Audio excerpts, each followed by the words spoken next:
চট্টগ্রাম বিশ্ববিদ্যালয়ের শিক্ষার্থীদের সাথে স্থানীয়দের সংঘাত পূর্ব বিরোধের জের। বিচিত্র নানা কারণে দুই পক্ষ জড়িয়ে যায় হাতাহাতি, মারামারি কিংবা রক্তক্ষয়ী সংঘাতে।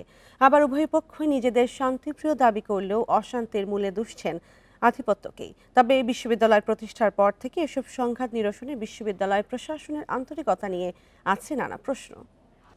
আর এই নিয়ে আরও জানাতে চট্টগ্রাম থেকে যুক্ত হচ্ছেন সহকর্মী আব্দুল্লাহ রাকিব।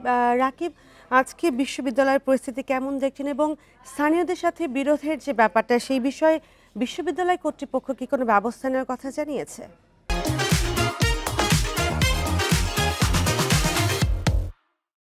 জি, গত শনিবার এবং রবিবার যে দুদিনের সংঘাত চট্টগ্রাম বিশ্ববিদ্যালয়ের শিক্ষার্থীর সাথে যে স্থানীয় গ্রামবাসীর হয়েছে, সেটির পর আসলে আজ নিয়ে 3 দিন হচ্ছে পরিস্থিতি অনেকটাই স্বাভাবিক হয়ে এসেছে। বিশ্ববিদ্যালয়ের যে ক্লাস যে গত 2 দিন বন্ধ ছিল, সেটি আসলে ফের শুরু হয়েছে। শিক্ষার্থীরা সকাল থেকেই বিশ্ববিদ্যালয়ে আসতে শুরু করেছে, তবে উপস্থিতির হার কিছুটা কম স্বাভাবিক দিনগুলোর তুলনায়।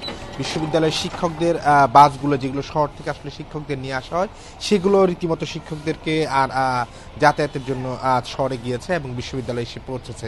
আমরা দেখছি সকাল থেকেই বিশ্ববিদ্যালয়ের বিভিন্ন সড়কে এবং স্থানীয় যে জোবরা গ্রাম রয়েছে, সেই জোবরা গ্রামের বিভিন্ন এলাকায় সেনাবাহিনী অর্থাৎ যৌথ বাহিনীর যে টহল, সেটি আসলে চলমান রয়েছে।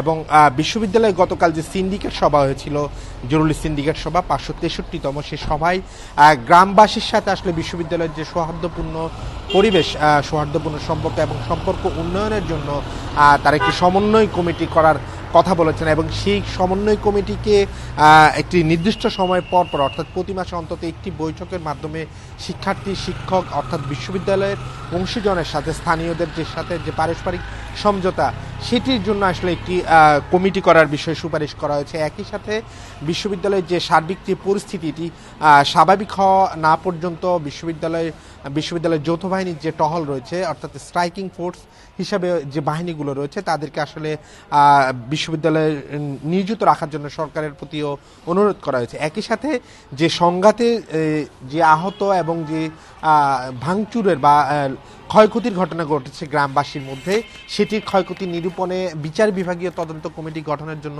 বিশ্ববিদ্যালয় প্রশাসন অর্থাৎ বিশ্ববিদ্যালয়ের সিন্ডিকেট থেকে সরকারের প্রতি অনুরোধ করা হয়েছে। সব মিলিয়ে বিশ্ববিদ্যালয়ের যে আজকের যে সার্বিক পরিবেশ গত 2 দিনের তুলনায় অনেকটাই উন্নতির পথে এবং আমরা দেখছি বিশ্ববিদ্যালয়ের পরিস্থিতি ধীরে ধীরে স্বাভাবিক হয়ে আসছে এবং বিশ্ববিদ্যালয়ের যে সার্বিক কার্যক্রম, সেটাও কিছুটা আগের চেয়ে উন্নতি হয়েছে। তবে বিশ্ববিদ্যালয়ের যে পূর্ব নির্ধারিত পরীক্ষাগুলো রয়েছে বিভিন্ন বিভাগ এবং ইনস্টিটিউটে, সে পরীক্ষাগুলো বৃহস্পতিবার পর্যন্ত স্থগিত আছে।